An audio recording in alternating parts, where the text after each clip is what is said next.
ನಮಸ್ಕಾರ ಸ್ನೇಹಿತರೆ, ನಾವಿಲ್ಲಿ ನೋಡ್ತಾ ಇರುವ ಕೃತಿಯ ಹೆಸರು ದ ಯೆಲ್ಲೋ ಫಿಶ್. ಬರೆದವರು CS ಲಕ್ಷ್ಮಿ. ಇವರನ್ನು ಅಂಬಾಯಿ ಎಂದು ಕೂಡ ಕರೆಯುತ್ತಾರೆ. CS ಲಕ್ಷ್ಮಿ ಅವರ ಪೆನ್ ನೇಮ್ ಅಂಬಾಯಿ. ನೀವಿನ್ನೂ ನಮ್ಮ ಚಾನಲ್ ಸಬ್ಸ್ಕ್ರೈಬ್ ಮಾಡಲಿಲ್ಲ ಅಂದರೆ ದಯವಿಟ್ಟು ಚಾನಲ್ ಸಬ್ಸ್ಕ್ರೈಬ್ ಮಾಡಿ. ಹಾಗಿದ್ರೆ ಸಮಯ ವ್ಯರ್ಥ ಮಾಡದೆ ಕಥೆಯ ಕುರಿತು ನೋಡೋಣ. ಇಲ್ಲಿ ಮುಖ್ಯ ಪಾತ್ರಗಳು ಬರುವಂತಹದ್ದು ಅನ್ನು ಮತ್ತು ಅರುಣ್.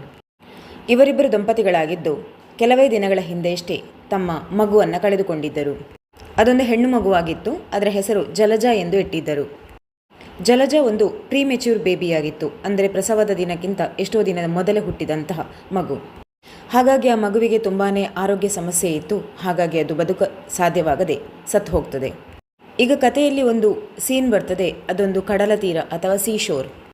ಆ ಸಮುದ್ರ ತೀರಕ್ಕೆ ಅನು ಮತ್ತು ಅರುಣ್ ತಮ್ಮ ಮಗಳ ಅಸ್ಥಿಯೊಂದಿಗೆ, ಅಂದರೆ ಬೂದಿ ಅಥವಾ ಭಸ್ಮ ಏನಿತ್ತು ಅವಳ ಉತ್ತರ ಕ್ರಿಯೆಯಾದಂತಹದ್ದು, ಅದನ್ನು ಬಿಡಲಿಕ್ಕೋಸ್ಕರ ಸಮುದ್ರಕ್ಕೆ ಅರ್ಪಿಸಲಿಕ್ಕೋಸ್ಕರ ಬಂದಿದ್ದರು. ಈ ಅನು ಸಮುದ್ರ ದಡದಲ್ಲಿ ನಿಂತುಕೊಂಡು ಅಲ್ಲಿ ಆಗುತ್ತಿರುವಂತಹ ಬೇರೆ ಬೇರೆ ಕಾರ್ಯಕ್ರಮಗಳು, ಉತ್ತರ ಕ್ರಿಯೆಯಲ್ಲಿ ಅಥವಾ ಶ್ರಾದ್ದ ಕ್ರಿಯೆಯಲ್ಲಿ ಆಗುವಂಥ ಕಾರ್ಯಗಳನ್ನು ನೋಡ್ತಾ ಇದ್ಲು. ಅರುಣ್ ಆಯಲ್ಲ ಕೆಲಸದಲ್ಲಿ ಬ್ಯುಸಿಯಾಗಿದ್ದ. ಅಲ್ಲಿ ಅನು ನೋಡಬೇಕಾದ್ರೆ ಒಂದು ಮೀನುಗಾರ ತನ್ನ ನೌಕೆಯಲ್ಲಿ ಕೂತ್ಕೊಂಡು ಸಮುದ್ರದ ದಡದ ಹತ್ತಿರ ನೌಕೆಯನ್ನು ನಡೆಸಿಕೊಂಡು ಬರ್ತಾ ಇದ್ದ. ಈ ಭಾಗದಲ್ಲಿ ಮೀನುಗಾರನ ಹೆಂಡತಿ ಒಂದು ಬಲೆಯನ್ನು ಹಿಡ್ಕೊಂಡು ನಿಂತಿದ್ಲು. ಆ ನೌಕೆಯಲ್ಲಿ ಬರಬೇಕಾದ್ರೆ ಯಾವುದಾದ್ರೂ ಮೀನು ತಪ್ಪಿಸಿಕೊಂಡ್ರೆ ಅದನ್ನು ಈಕೆ ಬಲೆಯಲ್ಲಿ ಹಿಡ್ಕೊಳ್ಳಿಕ್ಕೋಸ್ಕರ ಅಲ್ಲಿ ನಿಂತಿದ್ದಳು. ಮೀನುಗಾರನ ಹೆಂಡತಿ ಆ ಬಲೆಯನ್ನು ಮೀನುಗಾರನಿಗೆ ಕೊಡಲಿಕ್ಕೆ ಅಲ್ಲಿ ನಿಂತ್ಕೊಂಡು ಕಾಯ್ತಾ ಇದ್ಲು. ಈಗ ಅನ್ನು ಓಷನ್ನ ಕಡೆ ಅಥವಾ ಸಮುದ್ರದ ಕಡೆ ನೋಡ್ತಾಳೆ. ಅಲ್ಲಿ ದೊಡ್ಡ ಗಾತ್ರದ ಅಲೆಗಳು ಏಳುತ್ತಿದ್ದವು. ಅಚಾನಕ್ಕಾಗಿ ಆ ಅಲೆಯೊಂದಿಗೆ ಒಂದು ಸಣ್ಣ ಯೆಲ್ಲೋ ಕಲರ್ನ ಮೀನು ಬಿಸಿಯಾದ ಮರಳಿನ ರಾಶಿಗೆ ಬಂದು ಬೀಳ್ತದೆ, ದಡಕ್ಕೆ ಬಂದು ಬೀಳ್ತದೆ. ಆ ಮೀನು ತಪ್ಪಿ ನೀರಿನಿಂದ ಮೇಲೆ ಚಿಮ್ಮಿ ಆ ಬಿಸಿ ಜಾಗಕ್ಕೆ ಬಂದು ಬಿದ್ದು ಒದ್ದಾಡ್ತಾ ಇತ್ತು. ಮೀನು ನೀರಿನಿಂದ ಯಾವಾಗ ತಪ್ಪಿಸಿಕೊಳ್ತದೆ ಆಗ ಅದಕ್ಕೆ ಜೀವ ಸಂಕಟ ಉಂಟಾಗ್ತದೆ. ಅದೇ ರೀತಿ ಮೀನು ಈಗ ಒದ್ದಾಡ್ತಾ ಇದೆ. ಅದನ್ನು ದೂರದಲ್ಲಿ ನಿಂತ ಅನು ನೋಡ್ತಾ ಇದ್ಲು. ನೀರು ಮೀನಿನ ಮೇಲೆ ಬಂದ ತಕ್ಷಣ ತುಂಬ ದೇಹವನ್ನು ಬಡ್ದು ಈಗ ಏನೂ ಕೂಡದ ಹಾಗೆ ಶಾಂತವಾಗಿ ನೆಲದಲ್ಲಿ ಬಿದ್ದುಕೊಂಡಿತ್ತು. ತನ್ನ ಒಂದೊಂದು ಉಸಿರಿಗೋಸ್ಕರ ತುಂಬ ಸಂಘರ್ಷವನ್ನೇ ಮಾಡ್ತಾ ಇತ್ತು. ಅದು ತನ್ನ ಬಾಯಿಯನ್ನು ಅಗಾಧವಾಗಿ ತೆರೆದು ಶ್ವಾಸಕ್ಕಾಗಿ ಒದ್ದಾಡುತ್ತಿತ್ತು. ಆಗಾಗ ತನ್ನ ಬಾಯಿ ತೆರೆಯುತ್ತಿತ್ತು ಮತ್ತು ಮುಚ್ಚುತ್ತಿತ್ತು. ಈ ರೀತಿಯಾಗಿ ಅದು ತನ್ನ ಜೀವನಕ್ಕಾಗಿ ಒದ್ದಾಟ ನಡೆಸ್ತಾ ಇತ್ತು.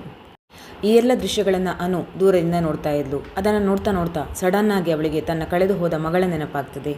ಈ ಮೀನು ಈಗ ಕೊನೆ ಕ್ಷಣದಲ್ಲಿ ತನ್ನ ಉಸಿರಾಟಕ್ಕಾಗಿ ಹೇಗೆ ಒದ್ದಾಡ್ತಾ ಇದೆಯೋ ಅದೇ ರೀತಿ ನನ್ನ ಮಗಳು ಕೂಡ ಕೊನೆ ಕ್ಷಣದಲ್ಲಿ ಉಸಿರಿಗಾಗಿ ಇದೇ ರೀತಿ ಒದ್ದಾಟ ಮಾಡಿದ್ದಳಲ್ಲವೇ. ಉಸಿರಾಡೋದಕ್ಕಾಗಿ ಬಾಯಿ ತೆರಿತಾ ಇದ್ಲು ಮತ್ತು ಕ್ಲೋಸ್ ಮಾಡ್ತಾ ಇದ್ಲು. ಇದೇ ರೀತಿ ಈಗ ಈ ಮೀನು ಹೇಗೆ ಒದ್ದಾಡುತ್ತಿತ್ತು ಅದೇ ರೀತಿ ನನ್ನ ಮಗಳು ಒದ್ದಾಡಿದಳು ಒಂದು ದಿನ. ಈಗ ಅನುಗೆ ಅನಿಸ್ತದೆ, ನನ್ನ ಮಗಳ ಜೀವವನ್ನು ಉಳಿಸಲಿಕ್ಕೆ ನಾನೇನು ಮಾಡಲಿಕ್ಕೆ ಸಾಧ್ಯವೇ ಆಗಲಿಲ್ಲ. ಆದರೆ ಈ ಬಡಪಾಯಿ ಮೀನನ್ನಾದರೂ ನಾನು ಉಳಿಸಬಹುದಲ್ಲವೇ. ಆ ಮೀನಿನ ಹತ್ತಿರದಿಂದ ಹಾದು ಹೋಗ್ತಾ ಇದ್ದ ಒಂದು ಹುಡುಗನನ್ನು ಕರೆದು ಅನು ಹೇಳ್ತಾಳೆ, ಆ ಮೀನನ್ನು ಎತ್ತುಕೊಂಡು ಪುನಃ ನೀರಿಗೆ ಹಾಕಿಬಿಡು. ಆ ಹುಡುಗ ಅನುವಿನ ಮುಖ ನೋಡ್ತಾಳೆ ಮತ್ತು ನಗಾಡಲಿಕ್ಕೆ ಆರಂಭಿಸ್ತಾನೆ. ಅಟ್ಲೀಸ್ಟ್ ಒಂದು ಮೀನಿಗಾಗಿ ಇಷ್ಟೊಂದು ಭಾವುಕರಾಗುವ ಅಗತ್ಯತೆ ಇದೆ ಎನ್ನುವುದು ಅವನ ದೃಷ್ಟಿಯಲ್ಲಿ ಕಾಣುತ್ತಿತ್ತು. ಅನು ಹೇಳಿದಂತೆ ಆ ಹುಡುಗ ಆ ಮೀನನ್ನು ಎತ್ತಿ ವಾಪಸ್ ನೀರಿಗೆ ಬಿಡ್ತಾನೆ. ಆ ಮೀನು ತನ್ನ ಜೀವನವಾದ ಸಮುದ್ರವನ್ನು ಸೇರಿಕೊಳ್ತದೆ ಹಾಗೂ ಹೊಸ ಜೀವನವನ್ನು ಕಂಡುಕೊಳ್ತದೆ. ಸ್ವಲ್ಪ ಕ್ಷಣದಲ್ಲಿ ಅರುಣ್ ಅಲ್ಲಿಗೆ ಬರ್ತಾನೆ. ತನ್ನ ಕೈಯಲ್ಲಿ ಜಲಜಳ ಅಸ್ಥಿಯ ಕಲಶವಿತ್ತು. ನಂತರ ಅನು ಮತ್ತು ಅರುಣ್ ಇಬ್ಬರು ಸೇರಿಕೊಂಡು ಜಲಜಳ ಅಸ್ಥಿಯನ್ನು ಸಮುದ್ರದಲ್ಲಿ ಬಿಡ್ತಾರೆ. ಕಥೆಯಲ್ಲಿ ಬರುವಂತಹ ಇಂಪಾರ್ಟೆಂಟ್ ವಾಕ್ಯ ಏನಂದರೆ, ಈ ನೀರು ಅಥವಾ ಸಮುದ್ರ ಅನ್ನೋದು ತುಂಬ ಜೀವನದಾನವಾಗಿದೆ, ಜೀವನದಾಯಕವಾಗಿದೆ. ಈ ಯೆಲ್ಲೋ ಕಲರ್ ಫಿಶ್ಶಿಗೆ ಸಮುದ್ರ ಹೇಗೆ ಹೊಸ ಜೀವನವನ್ನು ಕೊಟ್ಟಿತು ಅದೇ ರೀತಿ ಎಷ್ಟೋ ತೀರಿ ಹೋದಂತಹ ಜೀವಗಳ ಅಸ್ಥಿಗಳು ಸಮುದ್ರದೊಂದಿಗೆ ಸೇರಿಕೊಂಡು ಅಲ್ಲಿರುವ ಜಲಚರಗಳಿಗೆ ಹೊಸ ಜೀವನವನ್ನು ಕೊಡ್ತದೆ. ಅದಲ್ಲದೆ ಕಳೆದು ಹೋದ ಜೀವಗಳು ಮರುಹುಟ್ಟು ಪಡೀಲಿಕ್ಕೆ ಆಶ್ರಯವಾಗುತ್ತದೆ ಎನ್ನುವುದರೊಂದಿಗೆ ಆಶಯದೊಂದಿಗೆ ಈ ಕತೆ ಕೊನೆಗೊಳ್ಳುತ್ತದೆ. ಈ ಕಥೆಯ ಕನ್ನಡ ವಿವರಣೆ ನಿಮ್ಗೆ ಇಷ್ಟ ಆಗಿದೆ ಅಂದ್ಕೊಳ್ತೇನೆ. ಇಷ್ಟ ಆದರೆ ಕಮೆಂಟ್ ಬಾಕ್ಸಲ್ಲಿ ಹೇಗಿತ್ತು ಅನ್ನೋದನ್ನು ಕಮೆಂಟ್ ಮಾಡಿ. ಹಾಗೆಯೇ ನಿಮ್ಮ ಬ್ಯಾಂಗ್ಳೂರು ಯೂನಿವರ್ಸಿಟಿಯ ಸೆಕೆಂಡ್ BComನ ಬೇರೆ ಬೇರೆ ಲೆಸನ್ಗಳು ಈ ಚಾನಲಲ್ಲಿ ಲಭ್ಯ ಇದೆ. ದಯವಿಟ್ಟು ಅದನ್ನು ನೋಡಿ ಚಾನಲ್ ಸಬ್ಸ್ಕ್ರೈಬ್ ಮಾಡಿ, ವಿಡಿಯೋಗೊಂದು ಲೈಕ್ ಕೊಡಿ. ಧನ್ಯವಾದಗಳು.